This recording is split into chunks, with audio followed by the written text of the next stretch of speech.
Boa noite, mais uma aula nossa aqui.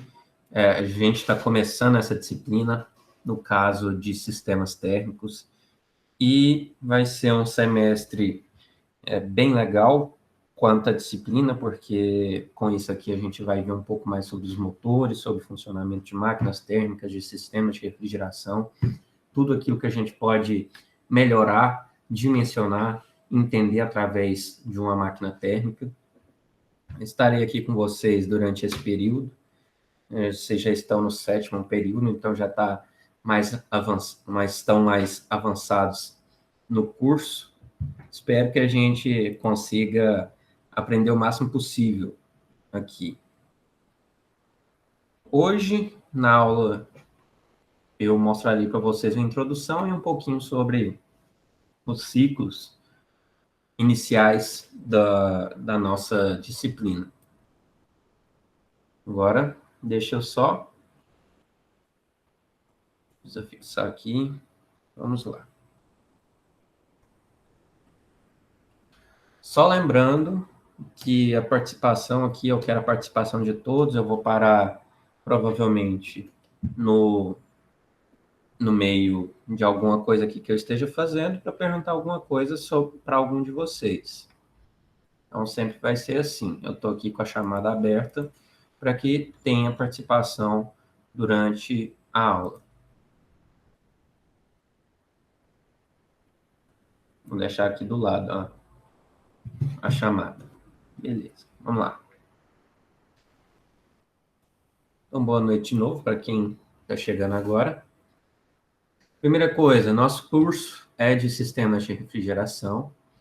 Nós teremos aqui no nosso conteúdo ciclos de potência a vapor e combinados. A gente vai descobrir um pouquinho sobre o ciclo Rankine, todas as variações que um ciclo Rankine pode ter. Ciclos de refrigeração. Quais são os ciclos de refrigeração mais importantes? Pelo menos os principais, porque depois a gente tem uma disciplina só para sistemas de refrigeração, que a gente vê um pouquinho mais completo isso.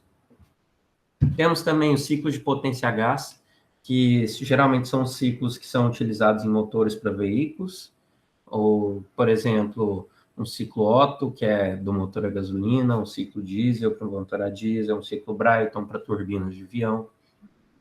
Então, veremos aqui praticamente todos os tipos de ciclos possíveis que nós temos hoje.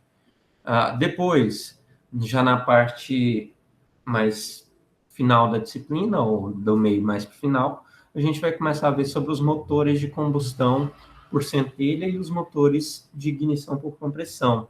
Então, a gente vai sair da análise térmica, aquela análise mais termodinâmica, que a gente já teve uma disciplina sobre termodinâmica, e vamos lá para uma análise mais de componentes, uma análise mecânica do que funciona, como que funciona, e como que calcula algumas coisas do motor, dos principais tipos de motor, que no caso é o motor de combustão por centelha e o motor de ignição por compressão. Um é o motor a gasolina, ou flex, e o outro é o motor a diesel. Beleza. Então, aqui eu vou passar rapidamente para vocês terem uma ideia do que a gente vai ver durante todo esse tempo. Alguém aí consegue me falar qual ciclo é esse aqui que eu estou mostrando para vocês, que foi mostrado também lá na disciplina de termodinâmica?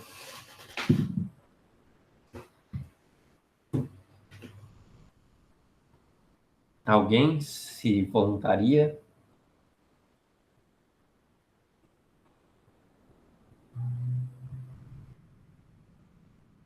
Alguém lembra de algum ciclo que a gente viu lá em termodinâmica?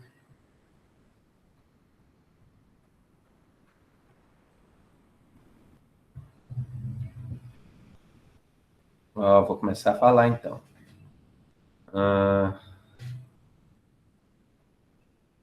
Deixa eu ver quem está na aula. O Hassan, você está por aí? Firme e forte. Você teve a disciplina de termodinâmica?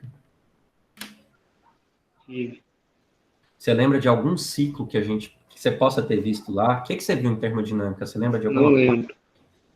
Nadinha? Zero.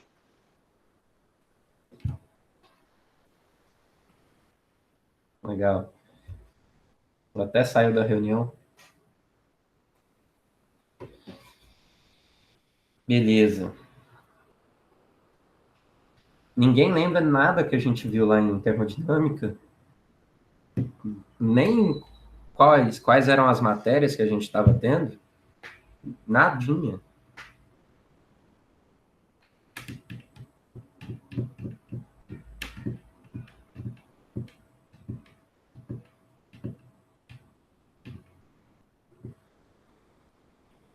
Gente, qualquer coisa, vamos lá. O que a gente estudava em termodinâmica?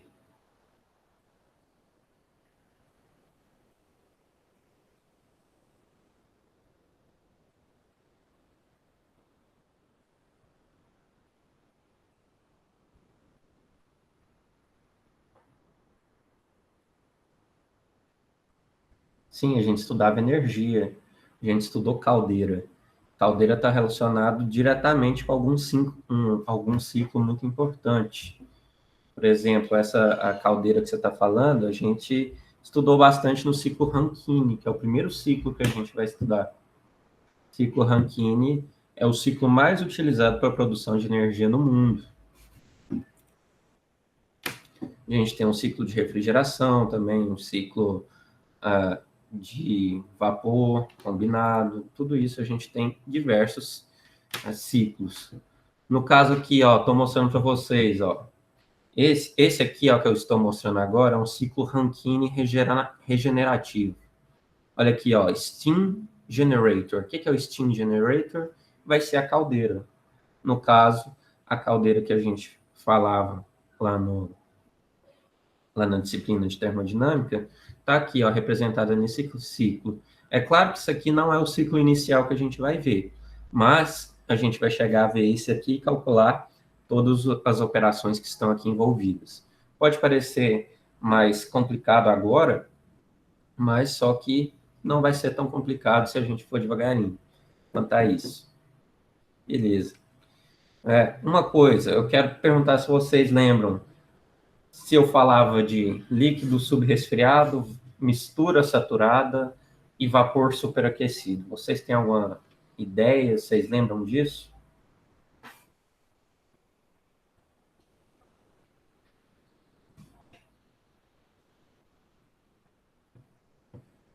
Vocês, por um acaso, lembram onde que ficava cada um desses pontos aqui?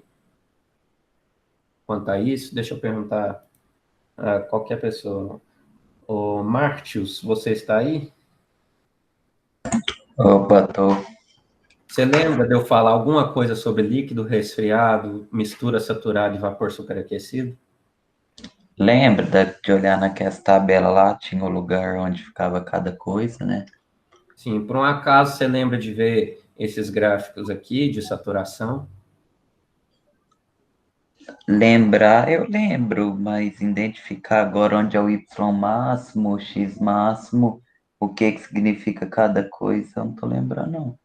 Então tá bom. Sim, um chute.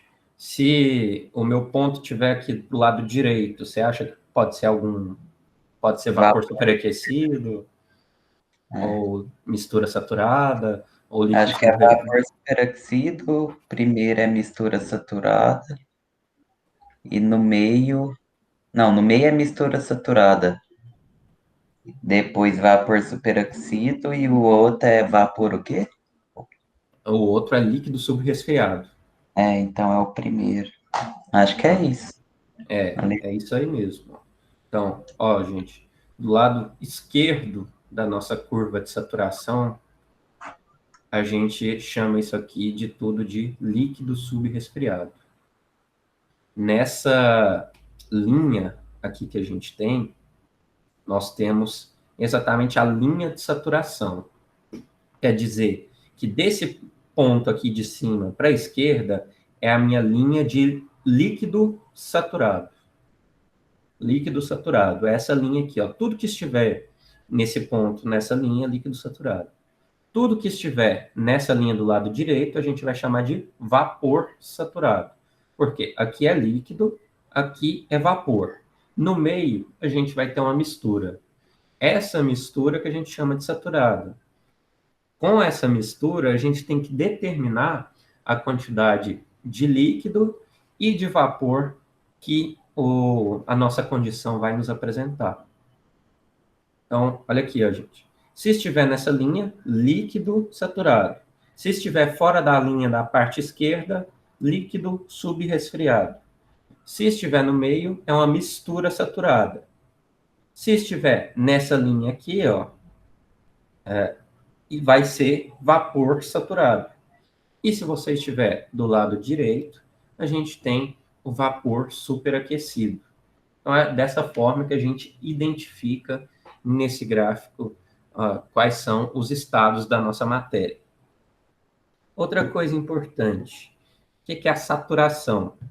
Se eu falo se alguma coisa está saturada ou não está saturada. A saturação vai ser exatamente a capacidade da nossa matéria em trocar de fase.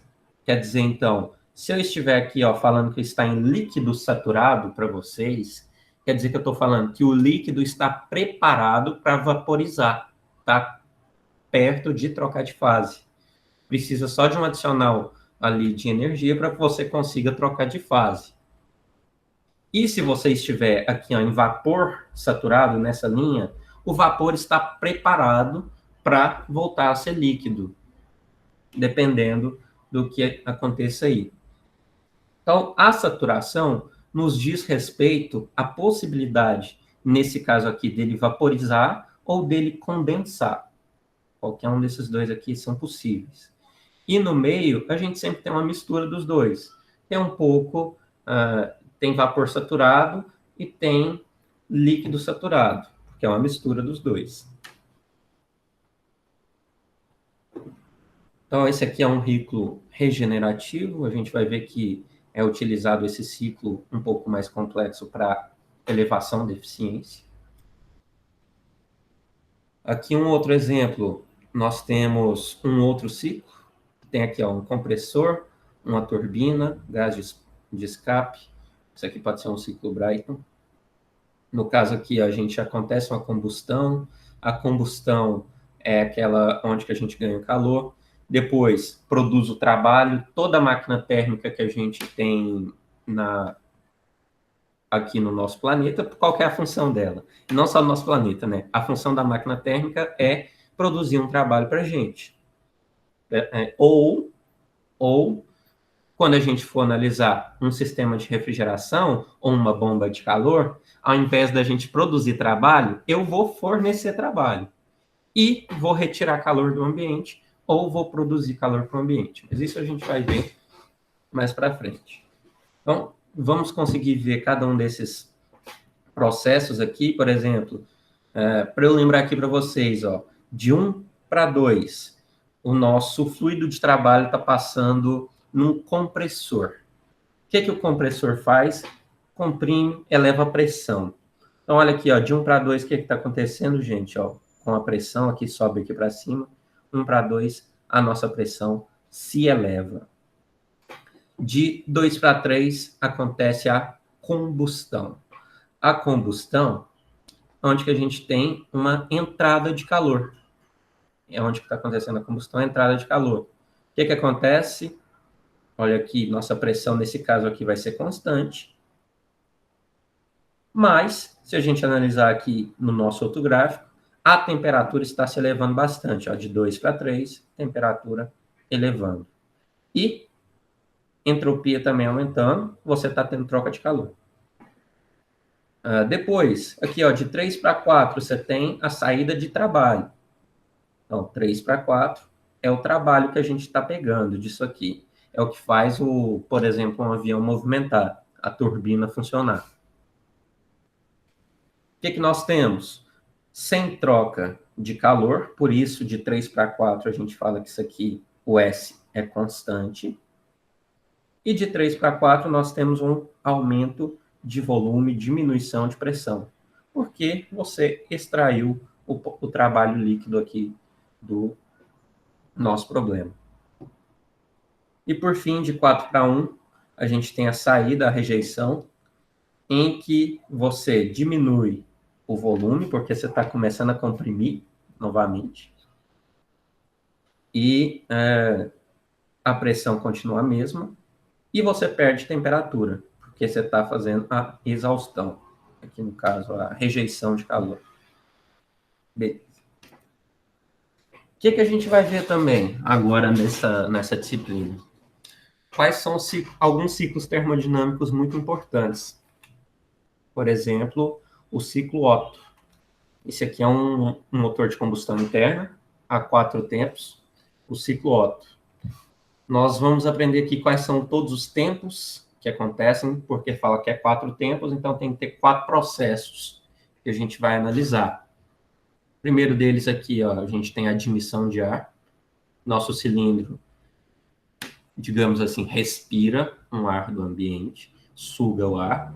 Com esse succionamento aqui do ar, você vai, então, depois comprimir essa mistura de ar aqui, que vai ter um combustível sendo inserido aqui dentro. Então, comprime, vai aumentar a temperatura, coloca o combustível e logo em seguida vai acontecer a combustão, porque você produz a centelha. Não é explosão, é combustão.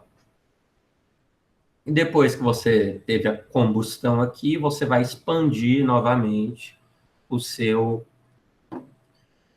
pistão, e depois o último passo que sobra é o da exaustão. É aquele que você vai expulsar os gases ali da sua combustão, que não foi completa. Por isso que sai aquela fumaça nos escapamentos do veículo, né? Que você tem aqui a exaustão. Não dá para você ficar sempre usando a mesma coisa, senão você não vai conseguir ter a combustão. Isso aqui é um ciclo aberto, né? Ok, o que mais que a gente vai ver? Vamos ver, então, as composições dos tipos de motores que a gente vai analisar. Por exemplo, nesse caso aqui, a gente está dando uma olhada no motor, deixa eu ver, a diesel. E esse motor aqui, ó, a gente vai ver quais são os principais componentes, por exemplo, o balancinho, varetas, os canais, a bomba de óleo, filtro de sucção, virabrequim, comando, pistão, as válvulas, tudo isso, cárter, ó, o bloco do motor. A gente vai dar tudo uma olhada entendida de como que funciona cada um desses sistemas. Então, também a nossa inspiração são sempre os motores mais atuais, como que eles funcionam. Nesse caso aqui é um motor V10 da BMW. E a gente vai entender qual que é o funcionamento de cada um desses sistemas aqui. E nossa finalidade é, claro, que se um dia conseguirmos trabalhar com os motores tão desenvolvidos assim, seria muito legal. Ou nesse caso aqui, ó, motor Ferrari biturbo. Vocês sabem o que é uma turbina? Então, isso aqui é uma turbina desses motores. No caso aqui tem duas turbinas, né? Um motor biturbo. É um motor em V aqui também, então é um V alguma coisa, não sei se é V10, V12. Vamos ver qual que é a função do turbo no nosso estudos aqui de motores. Vamos ver também qual é a função desses gráficos que a gente vê quando um carro vai num dinamômetro, que é aquelas curvas de torque e de potência. Para que serve o torque? O que o torque significa no motor? Por que a potência é importante? Qual que está relacionado com a velocidade? Qual que está relacionado com a aceleração? Onde que um é máximo? Onde que o outro é máximo? O que a rotação influencia nisso? Então, tudo isso a gente vai dar uma olhada. E aqui fazendo uma breve revisão lá da termodinâmica, gente. O calor é uma forma de energia que nós temos aí na vida, né? E o que eu estou falando aqui para vocês a partir da primeira lei, que é a conservação de energia. Eu estou falando que o calor equivalente de alguma coisa que eu esteja analisando vai ser a soma das formas de energia que ele tem, que estão variando. Então, por exemplo, se eu estou inserindo calor na minha máquina térmica, onde que eu insiro calor na minha máquina térmica? Vai ser lá na câmara de combustão, por exemplo. Eu estou inserindo combustível, estou colocando a centelha para acontecer a combustão. Então, o calor vai ser gerado aqui. Você vai ter o aumento da variação da energia interna, então as partículas aqui vão ficar mais dispersas umas das outras, movimentando com mais energia, mais potencial vibratório. E, a partir disso, a gente vai produzir o trabalho. Então, se eu insiro calor, o sistema vai aumentar a energia interna, com isso, a gente vai produzir o trabalho. E eu estou falando aqui que o calor equivalente vai ser a soma dessa variação da energia interna com qualquer outra forma de energia que tenha envolvida variação de energia. Beleza. O que eu posso falar aqui também, um enunciado da primeira lei, é que num sistema, qualquer tipo de sistema que eu esteja analisando, gente, quando eu falo sistema, eu posso estar falando de um motor, de uma turbina, ou de um ciclo de uma caldeira, qualquer coisa no estilo, eu posso estar falando que é um sistema. Então, qualquer sistema que eu esteja analisando, quando eu estou falando da variação da energia interna, ou seja, da movimentação ali das moléculas que estão acontecendo, que está totalmente associado com a energia interna, vai ser a diferença do calor que é trocado com o meio. O que é o meio, gente? O meio é aquilo que você está tendo dentro do sistema. E o trabalho que é realizado pela força que exerce sobre a vizinhança. Então, o trabalho que exerce sobre a vizinhança é aquele trabalho que a gente está pegando. Vizinhança é o ambiente externo. Quais são nossos padrões aqui para utilizar na disciplina? Quando a quantidade de calor é maior do que zero, nós temos uma energia térmica que é recebida pelo sistema. Quando a quantidade de calor é menor do que zero, a gente tem uma energia térmica cedida pelo sistema. Você ganha calor. Então, aqui, ó, a vizinhança estava mais quente do que o ambiente interno, do que o ambiente do seu sistema. Então, quer dizer que a parte externa transferiu calor para a parte interna. Então, seu sistema recebeu energia. Agora, se por um acaso seu sistema está mais quente, digamos assim, você está com uma garrafa de água quente a 100 graus, ela vai diminuir a temperatura gradativamente, porque ela está cedendo energia térmica para o sistema, está cedendo energia térmica para a vizinhança. Beleza. Quando o trabalho é maior que zero, eu falo que o trabalho é realizado pelo sistema. Aquele caso que a gente pega o trabalho, que é o nosso produto final. Então, trabalho maior que zero é quando você quer o trabalho, você quer o movimento ali da sua máquina, que a gente chama de trabalho. Já um trabalho menor que zero vai ser o trabalho realizado sobre o sistema. É aquele que a gente tem que inserir energia para fazer funcionar. Um refrigerador funciona dessa forma. Já um motor funciona da primeira. Se a variação de energia interna for maior que zero, a gente fala que tem um aumento da temperatura do sistema. Eu estou recebendo calor, eu estou aquecendo meu sistema. Agora, se a sua variação de energia interna for menor que zero, você tem uma redução nessa temperatura do sistema, ou seja, um resfriamento. Agora, uma pergunta aí para vocês. Ô, Júnior. Júnior, tá por aí? Sim, Vinícius. Beleza, boa noite. Boa noite, beleza? Agora eu vou te dar um exemplo. Se por um acaso eu estou com uma garrafinha de água e essa garrafinha de água acabou de sair da geladeira, qual é o caso que a gente está analisando? De um Q maior do que zero, um Q menor do que zero? Se esse aqui é o meu sistema. Aham. Isso Acho aqui, que ela perdeu, né? Perdeu energia térmica. sim. Sim o quê? Não, né? Quem perdeu energia térmica? Me fala. Foi a garrafinha? Se ela está mais fria.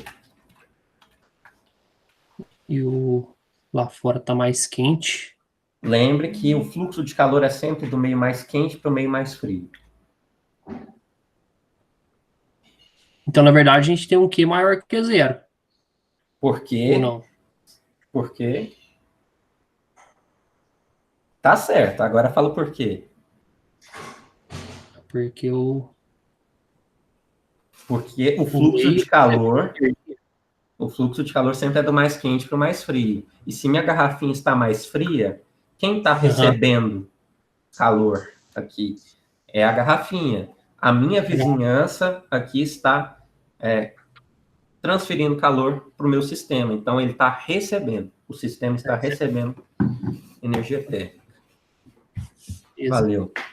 Falou. Deixa eu perguntar aqui. Ô, Fábio, você está por aí? Tô sim. Então, boa noite também. Boa noite. Você tem alguma, no seu pensamento, o que é trabalho? Sim, pode falar, não precisa ser em termos técnicos. Eu acredito que é energia em movimento. Produzir energia. Tá parecido, tá parecido, tá parecido. Como que a gente calcula um trabalho? É exatamente isso, né? Uhum. É joules por segundo. O que é a unidade de joule? É energia. Isso. Segundos, então, tempo. Então, é uma energia fluindo, tá bem certo. E quando eu falo assim de trabalho para vocês num motor, o que você acha que é o trabalho que a gente vê no motor de carro? A vista, assim, no caso, o motor do carro, o motor, no caso, no carro mesmo, é o giro da roda, né? Exatamente. Quando você tem o seu sistema em movimento, quer dizer que isso é o trabalho. Oh, perdão, Alexandre. Eu acabei de falar um negócio aqui, ó. Eu falei de potência, que é é uma energia em movimento. Eu falei, realmente o trabalho em joule foi só um equívoco aqui. O trabalho é uma energia. É uma energia que está sendo realizada no meu sistema. No caso ali, por exemplo, a energia que eu estou falando é do movimento dos pistões. Então, se eu voltar aqui, ó. Sim. Mas assim, pra gente ver, no caso, que isso aqui realmente a gente não vê, né, Vinícius? A gente vê mesmo a questão dos pneus, né? Mas o movimento começa lá desde o início. Sim. Desde a válvula de emissão, né? Tem toda a explosão dentro do bloco, né? O movimento das bielas com o pistão, vira brequim, né? Até chegar na transmissão. Exatamente, isso tudo está envolvido no trabalho. Uhum. O trabalho vai ser como se fosse uma variação de energia interna aqui, está associado com o movimento das partículas. Essa energia interna associada aqui vai fazer com que a gente tenha uma força, essa força vezes uma distância dá um torque aqui, e assim por diante vai transmitindo todo o movimento até chegar a gente ver nas rodas. Então, esse é o trabalho final que a gente vê. E valeu, Alexandre, eu estava falando bobeira ali quanto à unidade e nem percebi. E, Alexandre, prazer ter você aí de novo. Daqui a pouco eu converso com você Boa também. noite. Vamos lá. Boa noite, tudo bom? Bom demais. Só isso, Vinícius. Só isso, obrigado, Fábio. Valeu. Agora vamos partir para a segunda lei termodinâmica. Enunciado de Clausius. Eu estou falando aqui, ó, eu estou falando uma coisa que foi falada pelo Clausius e o enunciado de Kelvin Planck que foi falado pelo Kelvin e pelo Planck. Então, isso é a base das máquinas térmicas. Não sou eu que estou falando, mas é como uma máquina térmica funciona. Aqui o primeiro enunciado da segunda lei. O calor não pode fluir de forma espontânea de um corpo de temperatura menor para um corpo de temperatura mais alta. Vocês lembram que a gente não poderia violar essa lei termodinâmica. Para a gente violar isso, só tem jeito se a gente inserir trabalho. No caso aqui, ó, eu não consigo pegar uma coisa que está quente, eu pego dois corpos. Esse corpo aqui está a 100 graus. Esse corpo aqui está a 10. Eu não consigo fazer que o corpo de 10 flua energia para o corpo de 100. Eu só consigo que o corpo de 100 faça a energia fluir para o corpo de 10. É sempre do mais quente para o mais frio. Isso é a segunda lei da termodinâmica. Outro enunciado é o Kelvin Planck. É impossível a construção de uma máquina que, operando num ciclo termodinâmico, vai converter toda a quantidade de calor recebida em trabalho. Qual que é o aprendizado disso aí?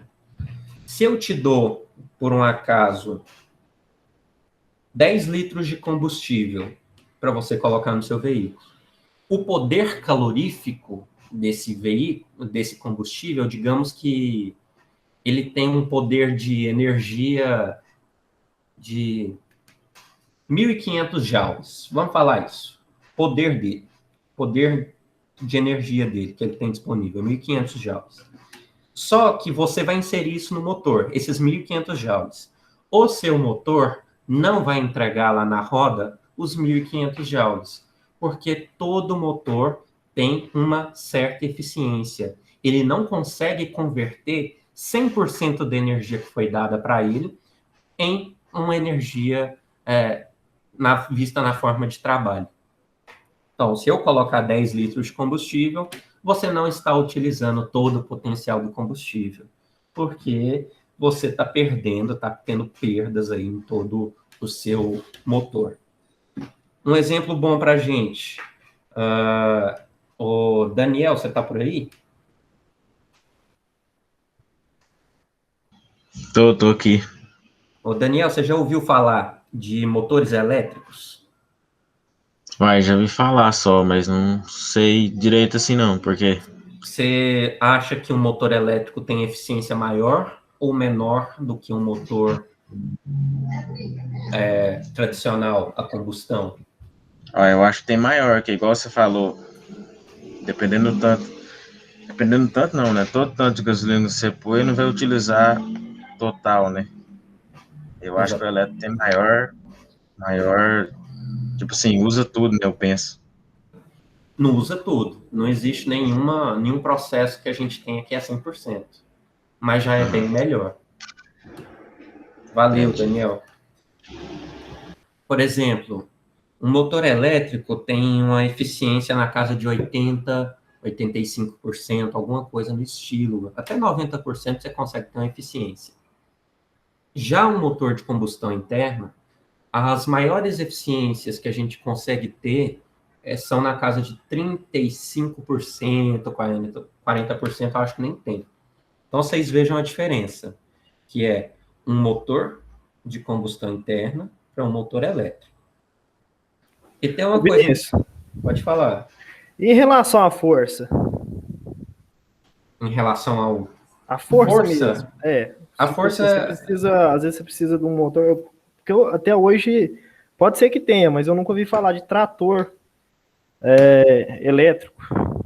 Então, o negócio é o seguinte, o torque entregue por um motor elétrico é máximo já nas rotações mais baixas. Então, a característica que você vai ver no motor elétrico é o seguinte, o carro sai muito rápido do lugar, mas muito rápido. Porque o torque é entregue todo de uma vez. É como se esse gráfico aqui, o torque está máximo aqui nesse ponto. No motor elétrico é constante, o torque é uma linha. Ele já sai dali. Exatamente. Em questão de força, existem motores elétricos com a força suficiente para colocar no trator. Só não tem a eficiência de baterias energética para que você consiga suportar isso. Certo. É um nível de energia tão grande durante tanto tempo que você vai precisar que não compensa você ter um veículo desse elétrico. Para você ter um veículo elétrico, é interessante que você tenha a ajuda da inércia do carro. Então, se ele estiver em movimento, que ele continue em movimento para te ajudar a economizar energia. Já num trator, não é assim, né? Sempre você está sendo puxado, está praticamente arrastando as partes que estão atrás. Sim. Então, eu diria assim para vocês que os motores elétricos vão chegar por último em veículos de transporte e em veículos agrários. Por último. Mas pode chegar também. Não sabemos aí como é que vai ser a evolução das baterias. Mas pode chegar. Mas já para veículos utilitários, vocês sabem que é algo bem possível que a gente já está conseguindo ver. Outra coisa, eu vou falar aqui com vocês, daqui a pouco eu já vou abrir o material, da máquina teórica de Carnot, ou ciclo de Carnot. Esse ciclo de Carnot, inventado lá pelo francês, lá no século 1800 e pouquinho, ele inventou um ciclo e uma máquina que trabalhavam nas condições mais ideais possíveis, ou seja, era uma máquina reversível, no caso. Uma máquina reversível é aquela que a gente consegue dar uma olhada nesses gráficos aqui, nesses diagramas, em que você consegue ir de 1 para 2 e depois voltar de 2 para 1 da mesma forma, sem nenhuma alteração. Então, isso é um ciclo totalmente reversível. Mas o ciclo de Carnot existe hoje em dia? Não existe nas máquinas, porque não é um ciclo possível para a gente, não é viável. Mas a gente utiliza esse ciclo para comparar com todas as outras máquinas que a gente vai ter. Por exemplo, eu vou falar assim para vocês, calculem a eficiência máxima possível e a eficiência da máquina para você ver se ela é possível ou não. Aí você vai lá e calcula a eficiência pelo ciclo de Carnot. Aí deu 40%. Beleza.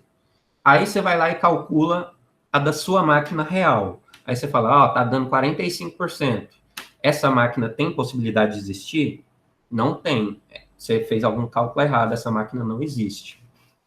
Então, o ciclo de Carnot vai ser o maior rendimento possível de qualquer ciclo térmico, tanto de refrigeração quanto o ciclo de máquinas térmicas. Por que não é possível? Por exemplo, Hassan, você tem... deixa eu voltar aqui nas fotos. Pode ser essa foto desse motor aqui.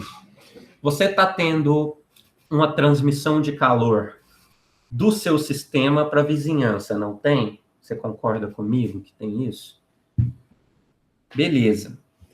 E só que no ciclo, você não poderia ter essa transferência de calor em certos momentos, porque só em 2 momentos de cada ciclo que tem transferência de calor, que é o ganho de calor, você fornece calor para o sistema, e depois quando você rejeita o calor. Se você está trocando calor enquanto isso não está acontecendo, está errado. Você está mudando as propriedades. E através de você mudar essas propriedades, você também já está conseguindo as irreversibilidades, que você não vai conseguir voltar para o mesmo ponto que você estava antes. Além disso, funcionamento de um motor é muito rápido. A velocidade de um pistão é extremamente alta. E quanto mais rápido a velocidade desse pistão, menos eficiente pode ser a sua combustão, que ela vai ser tão rápida que não deu conta de queimar todos os gases que estão ali dentro, e as suas moléculas se comportam de forma diferente. A molécula que está totalmente encostada no pistão, digamos essa aqui, você está comprimindo, só que ele está indo muito rápido. As moléculas que estão nesse pontinho aqui, encostadas, elas estão sobre uma pressão. E as moléculas que estão aqui em cima estão sobre outra pressão.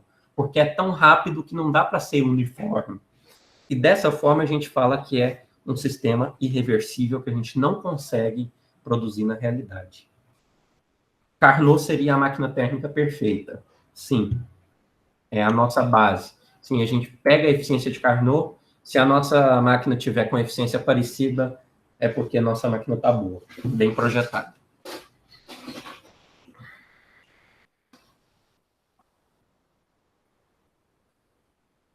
Ok. Então, temos aqui um resuminho lá do Brasil Escola. Esses resuminhos aqui são muito bonitinhos. Gostei deles. O que eu vou fazer com a máquina térmica? Qual que é a função principal da minha máquina térmica? É transformar calor em trabalho. Quer dizer, forneço o combustível, tem a combustão, o calor se propaga ali. Com isso, vai sair o trabalho, que é o movimento ali no volante do motor. Do volante do motor, vai para as rodas e assim por diante, né? E toda máquina térmica vai operar segundo o processo termodinâmico do ciclo que ela estiver inserida. Então, dependendo do ciclo, ela trabalha de uma forma. Se for outro, trabalha de outra. Beleza. E no final do processo, como é cíclico, gente, a gente sai de um ponto, volta para o mesmo ponto, a substância que a gente estiver trabalhando, o nosso fluido de trabalho, pode ser o ar, pode ser o vapor, pode ser outros gases, vai sempre voltar para o estado inicial dele. Então, quer dizer, se ele começou gasoso, volta para gasoso. Se ele começou líquido, volta para líquido. E assim por diante. Sempre volta para o mesmo estado que ele estava. O rendimento de uma máquina térmica vai depender do calor que é fornecido e também do trabalho. Olha aqui, gente. Então, o rendimento eu falo que é o seguinte, é o trabalho, é o que eu queria, ou seja, o que me entregaram, e QQ é o que eu forneci.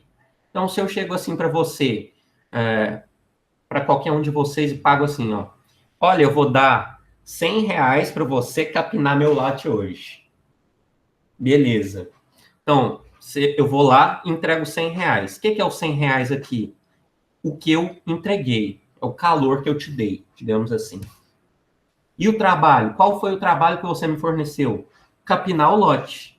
E agora, como é que a gente vai ver qual que é a eficiência que está acontecendo nisso? Se você capinou o lote inteiro, a eficiência vai ser maior, porque o trabalho foi maior. Se você capinou metade do lote, então a eficiência vai ser menor, porque você capinou menos do lote. Você me entregou menos. E com o motor é a mesma coisa. Você fornece o combustível, você fornece a fonte de calor aqui, e o que ele te entrega de volta, a gente consegue calcular a eficiência. Voltando lá naquele assunto dos motores elétricos, para vocês terem uma noção, compensa você utilizar um gerador a diesel, um gerador a gasolina, para fornecer energia elétrica para um motor elétrico. Por quê? O processo de produção de energia por um gerador tem bem menos perdas do que um motor num veículo de combustão interna. Porque no veículo você tem perdas ali, desde o virabrequim, no volante do motor, na embreagem, no semi-eixo, no diferencial, nas rodas, tudo isso você vai ter perdas. Já no gerador, você consegue ter menos perdas, então você tem um processo mais eficiente. Falam que é algo hipócrita, né, das pessoas carregarem os carros elétricos em geradores a combustível, mas ainda é mais eficiente dessa forma. Mas é claro que é ideal a gente procurar outras fontes de energia que não sejam essas de combustão interna. Que processos? O que a gente tem que lembrar? Gente, olha aqui, é um diagrama PV, pressão e volume. Vamos lá. Deixa eu ver quem... Gabriel Burgos, você está aí? Boa noite, Vinícius. Estou sim. Boa noite. Vamos aqui analisar esse gráfico comigo. Pressão e volume. O processo de A a B, o que ele tem constante? E tem constante o volume Então, eu vou chamar ele de... isovolumétrico. Beleza. Então, isso aqui é fácil. Se por um acaso eu te falasse isotérmico, o que te vem na cabeça? Com temperatura constante. Beleza. Então, não tem nesse gráfico, mas você já sabe. Isotérmico, temperatura constante. Isso mesmo. E isobárico, o que você acha que é? Isobárico seria de A até C, ou então de C para A, que é pressão constante. Pressão constante. Isso aí. Então, temos os principais conceitos. E quem sabe quando não troca calor? Ixi. Alguém? Pode perguntar aí qualquer um. Quando não se troca calor, quando a troca de calor não acontece, o S é constante. O que é aquele S? Processo hermético? Não, hermético é totalmente vedado. É isocórico? Não lembro. Isentrópico. Entropia constante sem troca de calor. A gente pode chamar disso.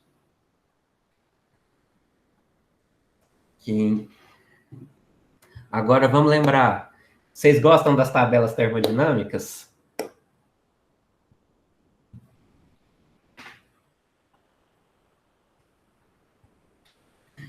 São lindas, gente.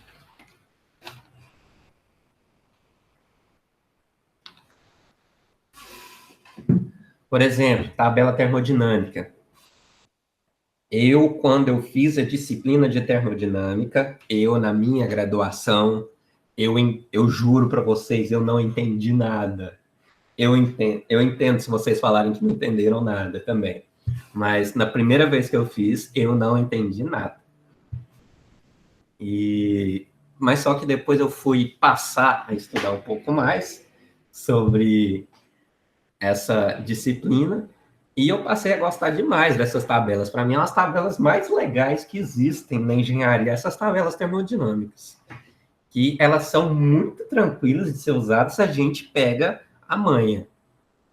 Por exemplo, a gente tem tabelas para cada tipo de substância que a gente vai estar trabalhando. Então, temos essa tabela aqui, por um acaso, aqui deve ser da água, do vapor. A gente tem algumas colunas. Por exemplo, tem uma coluna de temperatura, uma coluna de pressão de saturação, e aqui energia interna, entalpia, depois tem entropia, volume, tudo isso vai estar nas suas tabelas. O que tem de importante? Tabela boa de promoção do supermercado. Depende, tem umas aí que você chora só olhando.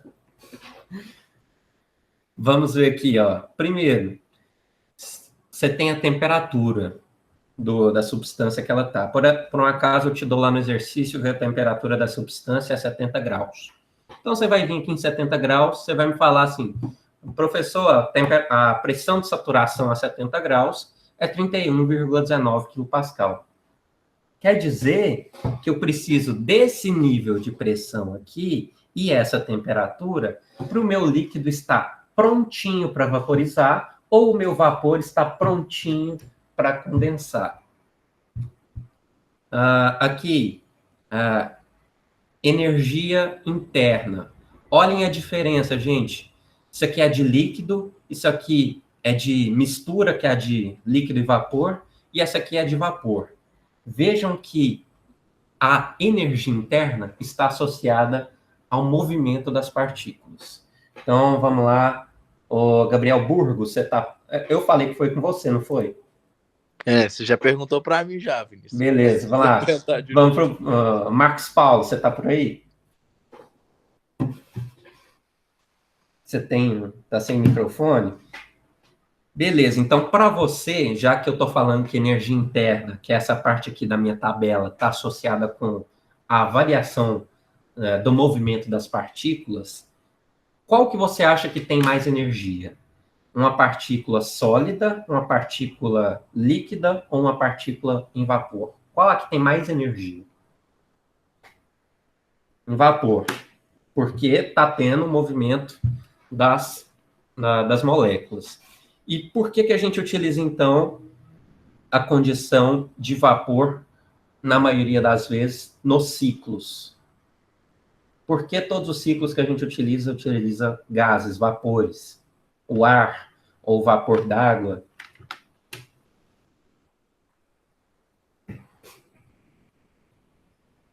Por quê? Por quê? Por quê? Para ter mais rendimento, Vinícius? Para ter mais energia, porque tem um potencial energético muito maior. Nosso potencial energético é muito grande, então você vai ter um rendimento maior, é claro. Mas a gente está falando aqui no nível energético. A energia de um vapor é muito maior do que a energia de um líquido. Mas tá certo, Marcos. Beleza.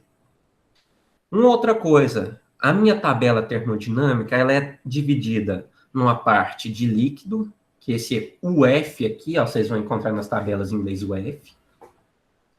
A parte de líquido e vapor, que é a que a gente faz a parte do vapor menos a parte do líquido. Aqui já te dá esse resultado, ó, de uma vez. Aqui, ó, faz essa conta aqui, ó.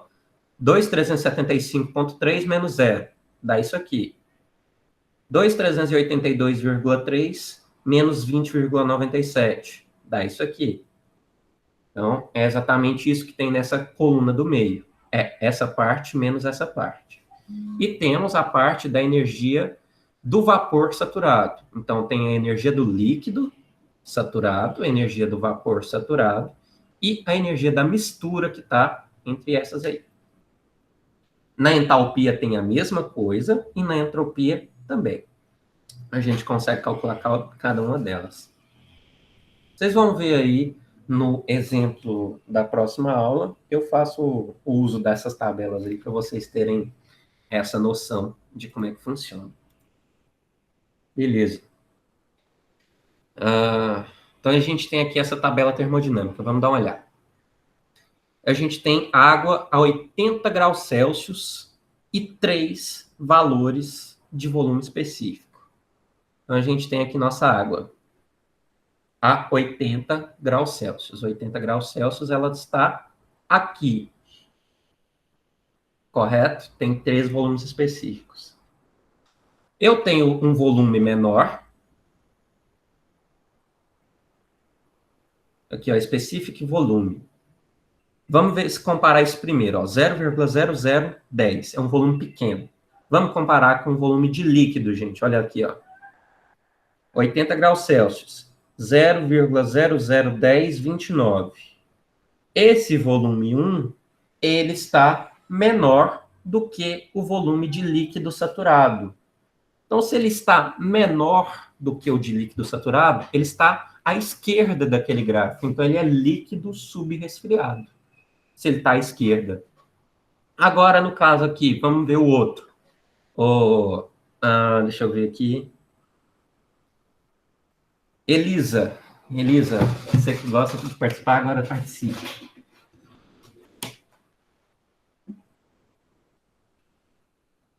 Cadê a Elisa, gente? Oi. Olá, Elisa. Vamos lá. Aqui no volume 2, eu tenho um volume de 2,025 para essa substância. Esse volume vai ser menor do que o volume de líquido saturado? A 80 graus?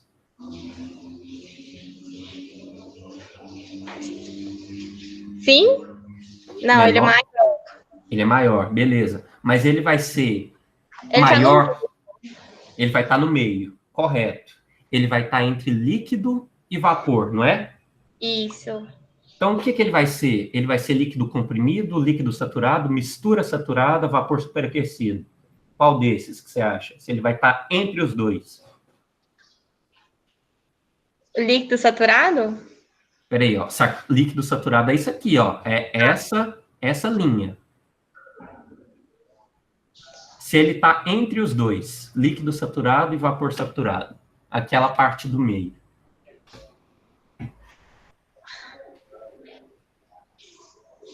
O líquido superaquecido? Aqui, ó, líquido superaquecido não, vapor.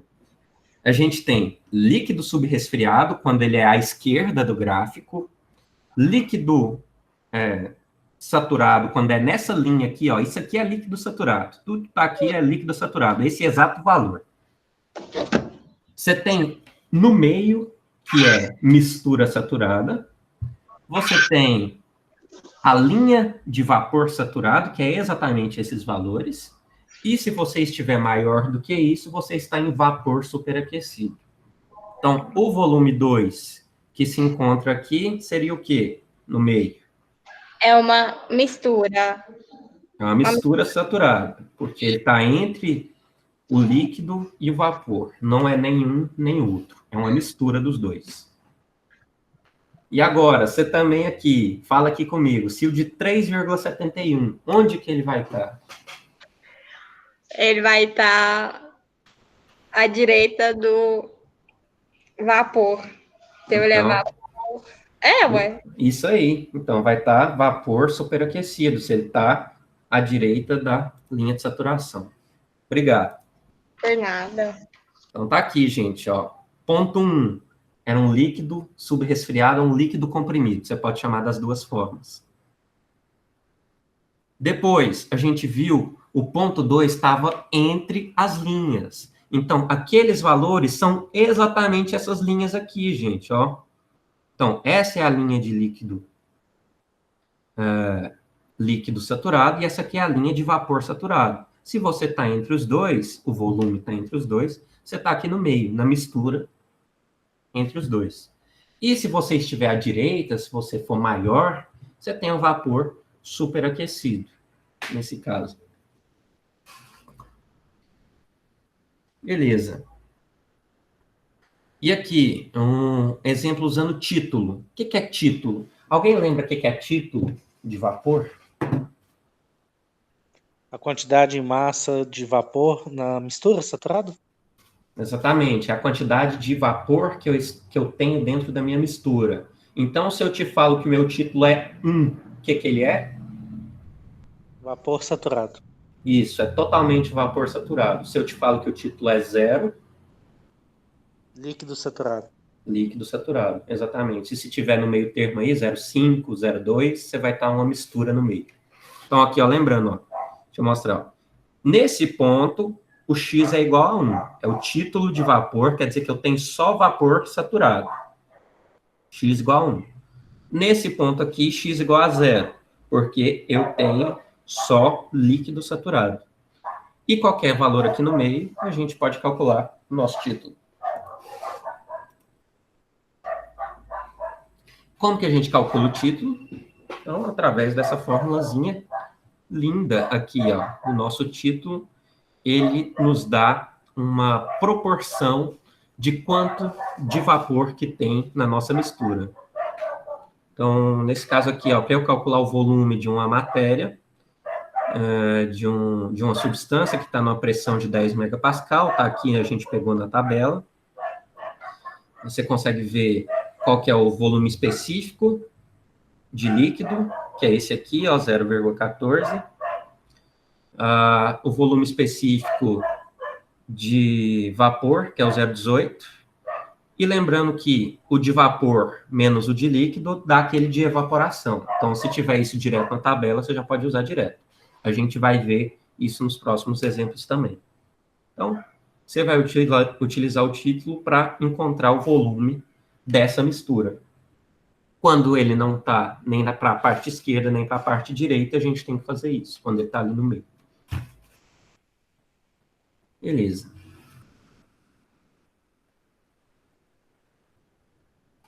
Temos aqui também, vamos ver esse exemplo aqui. É determinada a energia específica de uma amostra do refrigerante R22 a 12 graus Celsius, cujo valor é 144,58. Então, a gente tem que calcular a entalpia específica desse nosso processo. Olha aqui, ó. Então, a gente tem 12 graus. Beleza, eu consegui ver qual que é a energia interna específica, 144. Então, para eu fazer o cálculo do título, de onde que isso está, o que eu vou ter que utilizar? Essa fórmula, ó. A minha propriedade específica menos a propriedade referente ao líquido sobre a propriedade do vapor menos a propriedade do líquido. Isso serve para energia interna, para entalpia, para volume, a gente pode utilizar isso. Então, vamos lá.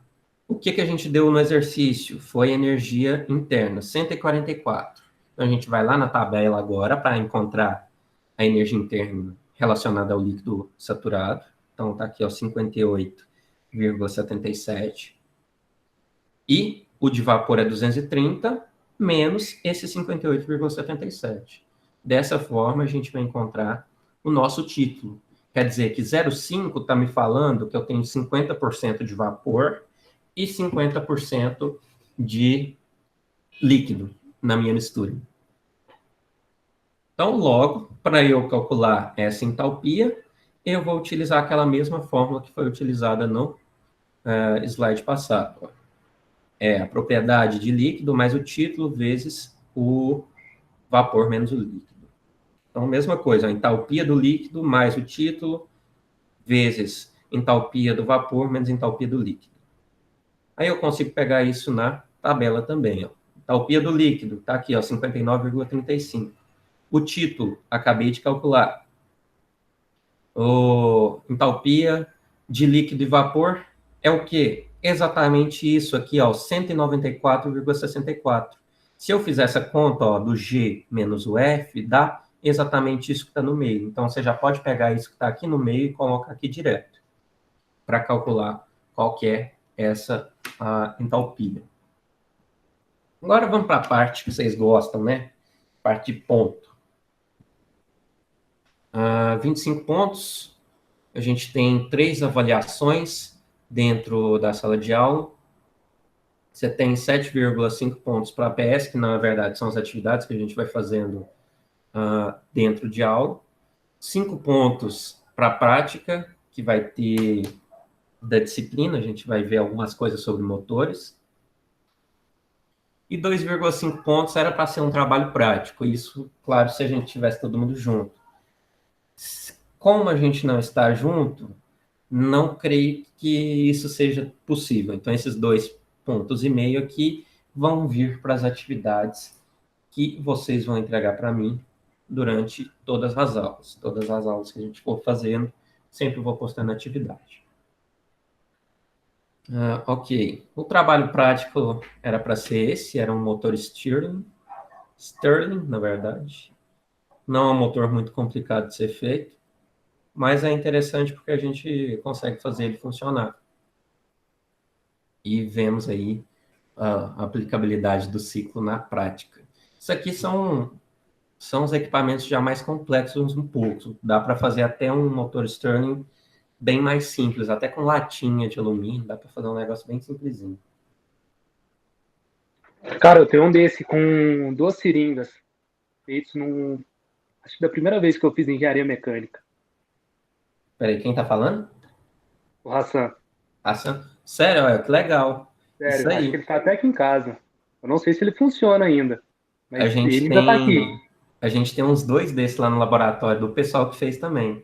Porque esse era o trabalho da disciplina, né? Praticamente era o trabalho de termodinâmica dessa disciplina também. Se for possível, se eu achar que dá para fazer tranquilamente, eu vou pedir para vocês fazer.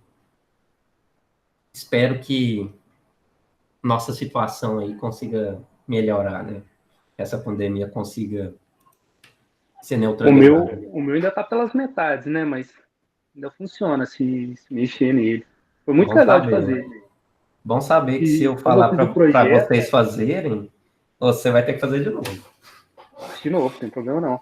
Quando eu fiz a disciplina de termodinâmica, não foi com você, foi com o Thiago, um outro professor, não me lembro.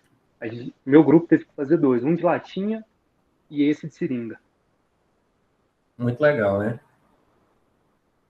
Sei que dá um trabalhinho assim, mas é bem legal de ver ele trabalhando. E depois você tira uma foto, mostra ele pra gente, o que você fez, fazendo favor. Se você encontrar ele aí. Quais são os livros da nossa disciplina, gente? Principalmente o livro do Sengel, que é a Bíblia da termodinâmica. Então, vocês já estão acostumados com esse livro e vai ser bastante utilizado novamente. Temos aqui também o livro de motores de combustão interna, do Brunetti, que a gente fala um pouquinho mais sobre as partes dos motores. Tem aqui do Filipe Filho também, que fala um pouquinho mais sobre as características dos motores. Está disponível também na biblioteca online. Espera aí, tem alguém mostrando alguma coisa? Se tiver, vocês façam de novo aí, mostrem de novo. Não, é que você tinha pedido para ver o motor, né? Eu já tinha mostrado ele. Mostra aí, fazendo favor, eu não tinha visto aqui não, na tela não tinha aparecido.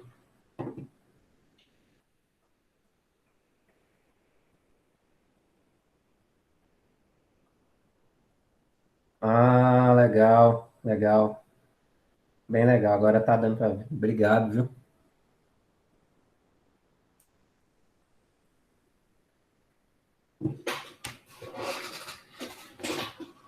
Ok, beleza, gente.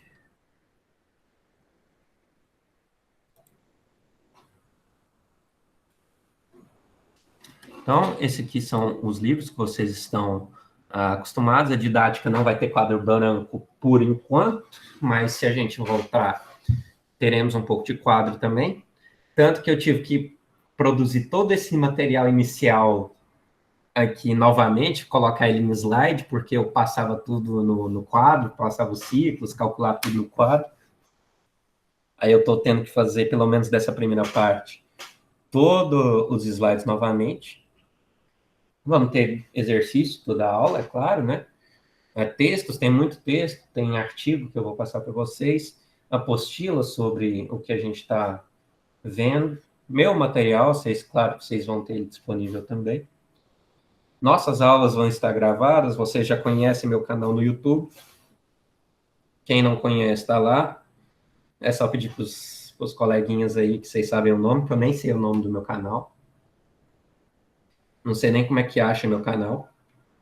Mas é o seguinte, eu já tenho algumas aulas lá de sistemas térmicos, um pouco mais para frente, mas essa parte inicial aqui da matéria não tem, não.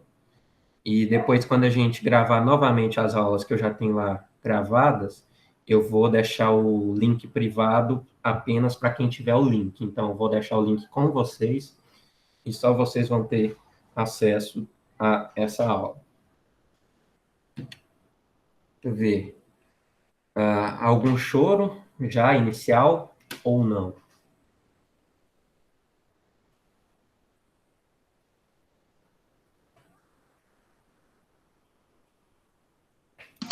Eu tenho uma pergunta. Faça. Dá para usar qualquer tipo de gás em motor de combustão? Não dá para usar qualquer tipo de gás, não, porque para você ter uma combustão interna, você precisa do oxigênio. Então, o oxigênio já é mandatório dentro de qualquer mistura. Tá bom, obrigada. Sim. É claro que dá para você utilizar outros gases também, mas não é viável. Você pode colocar o butano ali. Só o butano pode ser viável, porque esses veículos de gás natural, GNV, utilizam desses gases.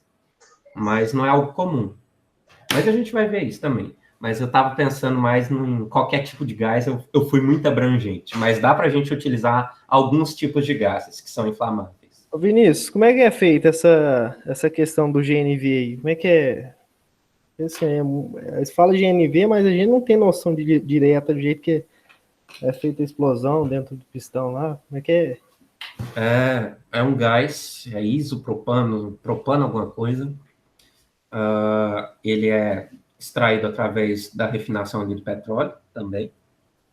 Então, o gás natural vem também de uma relação com o petróleo. E ele funciona... Você já viu adaptação de carro para de combustão interna para gás? Já vi lá no Rio tem demais. O pessoal, inclusive, Tem eles demais. colocam um bujão na parte traseira do carro. É até engraçado. E aí, só que aí, depois daquilo ali, eu não sei como é que é feito, né? Lá para dentro, lá. Pois é. É o seguinte, a gente faz uma adaptação, né, para taxa de compressão. O que é o principal ali do nosso processo é isso, que a taxa de compressão você vai conseguir alterar ela através do deslocamento do pistão ali, se ele vai estar mais para cima ou mais para baixo, em contato com a parte de cima do motor. Então você vai ver que essa é a principal adaptação, a taxa de compressão. E com essa taxa de compressão você faz o gás funcionar, vedando o sistema ali para não ter tanta fuga de gás, né? Entendi. É uma alternativa para o pessoal, porque o gás é bem mais barato, mas pelo que eu entendi também, se não for dada a manutenção correta, tomar os devidos cuidados, arrebenta o motor tudo. Tipo assim, sim. um motor bem desgastado, né? Porque o gás, você pode até ver nesses biodigestores, essas coisas assim, mas o motor que estacionário que tem relação com esses tipos de gases, eu vejo muito lá na retífica, vira pó quase. Você vê o cabeçote, destrói tudo com o cabeçote. É exatamente isso. Se não for bem projetado, vira uma bomba na sua mão. Mas se for bem projetado, costuma ser mais barato do que o combustível. E fora também que a queima desse gás aí, ela é bem limpa, né? É uma das mais limpas, porque não produz monóxido de carbono, né? Tem essa. Não produz monóxido de carbono, então você já não produz esse elemento que é venenoso para o nosso sangue. Pois é, mas a eficiência dele vamos dizer assim, é melhor ou é pior que o Ele é mais combustível? eficiente. Se ele é mais econômico, ele é mais eficiente. Ele rende mais. Em questão de potência, assim, será que é mais que a gasolina? Acho que não, hein? Que a gasolina. Potência, eu creio que não. Não, mas né? eu nunca cheguei a ver a fundo isso. Porque eu percebo muito pessoal lá, assim, eu tive muito contato com isso aí, né? O pessoal sempre fala, pô, você vai botar GNV no carro, você vai acabar com o carro, né? A potência do carro diminui, a força. Mas em compensação, aumenta a vida útil do motor, entendeu? Depende, Vitor. Depende, porque igual eu falei, esse gás, ele corrói. Pessoal, por exemplo, igual eu estava te falando, a gente recebe muito lá na retífica cabeçote, motor Scania, aquele DC13, se eu não me engano, todo arrebentado. Ele é o Fábio. do gás. Fábio, você não viu? Isso acontece também, Zé, muito em virtude do gás ser um combustível seco. Porque quando é gasolina, motor dois tempos, ele tem uma lubrificação, porque ali, além de ter a misturar combustível, ele dá uma lubrificação, aí o pistão desliza melhor dentro da camisa. É tipo dar um cuspezinho, entendeu? E o gás é sem cuspe. É isso mesmo. Tem a questão também, igual eu falei, tem a questão também do cabeçote, porque o que mais destrói mesmo é o cabeçote. Eu não sei muito assim, mas eu acredito que o gás deve ser bem mais agressivo para as peças do que a gasolina. Pode ser um fator em relação ao material, alguma coisa do tipo também. Eu acho que o fator da temperatura também deve mudar muito. Né? Eu vou dar uma pesquisada nisso para vocês. Muda também, ô Gabriel. É porque quando você joga o combustível, o gás ele é mais frio que a gasolina. Então, quando você joga o combustível mais da câmara de combustão, o motor agradece. Já viu que esse carro com nitro do Need for Speed? Então, ele é bem geladão, velho. E quando o trem entra lá, Zé, ele fala assim, que trem geladinho, gostoso de queimar, e ele queima com mais eficiência. Ele queima mais forte. Aqueles carros também que tem aquele WMI, que esqueci o que coloca. Se é metanol, alguma coisa assim. Metano. Nitropropano. Nitropropano, que é o nome do trem que coloca. No WMI, né? É isso aí. Então é isso aí, galera. Eu já vi desse trem, é brabo pra caralho, velho. Explodiu o motor. Estão só pesquisando na forma de envenenar o motor aí. Quando eu comprar meu maré, eu vou colocar neles, velho. Vai passar uma esquina só. Aí mexe com maré, bicho. Pra você ter uma noção, lá na retífica, a hora que chega um cara com maré lá, nós vamos embora. Tô brincando, Zé. O negócio é apesão mesmo. Maré não tá com nada, não. Apesão 3,5 kg. Tá doido. Sem falar a taxa gente. de compressão também, né, ô Fábio? É. Esse gás aí, ele aguenta uma taxa de compressão bem maior do que a gasolina. Meu povo, deixa eu falar aqui com vocês. Essa semana, igual eu falei lá no e-mail, eu não vou conseguir dar aula depois desse horário. Só essa semana, porque foi um compromisso que só dava para fazer nesse horário à noite, não dava para adiar. Então, gente, eu vou pedir assim, eu vou encerrar a aula aqui, a gente não vai ter aula de vibração hoje, mas amanhã a gente já tem aula de vibração, e na semana que vem tudo normal, tá bom? Espero que vocês compreendam. Gente, muito obrigado a vocês. Tudo certo. Muito obrigado.